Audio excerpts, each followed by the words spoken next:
మాజీ ముఖ్యమంత్రి జగన్ కీలక నిర్ణయం తీసుకున్నారు. లండన్ పర్యటన నుంచి వచ్చిన జగన్ తాజాగా పార్టీ ముఖ్య నేతలతో భేటీ అయ్యారు. పథకాల అమలుపైన, తాజాగా చంద్రబాబు చేసిన వ్యాఖ్యలపైన చర్చ జరిగింది. అసెంబ్లీ సమావేశాల నిర్వహణపైన ప్రస్తావనకు వచ్చింది.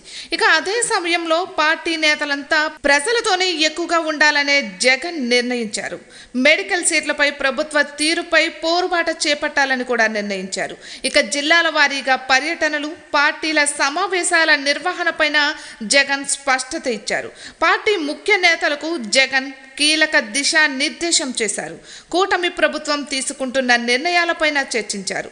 ప్రభుత్వం పైన 8 నెలల కాలంలోనే వ్యతిరేకత కనిపిస్తోందని పార్టీ నేతలు జగన్ కు వివరించారు. మార్చి 12న వైసీపీ ఆవిర్భావ దినోత్సవం నాడు నిర్వహించే కార్యక్రమాలపైన కార్యాచరణ ఖరారు చేశారు. వైద్య కళాశాలల ప్రైవేటీకరణ, సీట్ల తగ్గింపు అంశంపైన పోరుబాట నిర్వహించాలని పార్టీ నేతలకు జగన్ సూచించారు.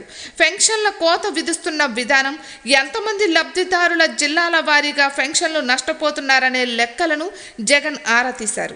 ఇక అదేవిధంగా కేంద్ర బడ్జెట్ కేటాయింపులపైన చర్చ జరిగింది. బడ్జెట్ సమావేశాలు కావడంతో హాజరు అవ్వాల్సిన అంశంపైన నేతలు తమ అభిప్రాయాలను వ్యక్తం చేశారు. ఇక జగన్ ఉమ్మడి జిల్లాలో స్థానిక సంస్థల ప్రజా ప్రతినిధులతో సమావేశాలను పూర్తి చేసిన తరువాత జిల్లాల పర్యటనను ప్రారంభిస్తానని నేతలకు స్పష్టత ఇచ్చారు. ఇప్పటికే 7 జిల్లాల నేతలతో సమావేశాలు పూర్తయ్యాయని, మిగిలినవి పూర్తి చేయాల్సి ఉందని నేతలకు వివరించారు. వీటిని పూర్తి చేసి ఉగాది నుంచి జిల్లాల పర్యటనలు ప్రారంభిస్తానని జగన్ స్పష్టం చేశారు.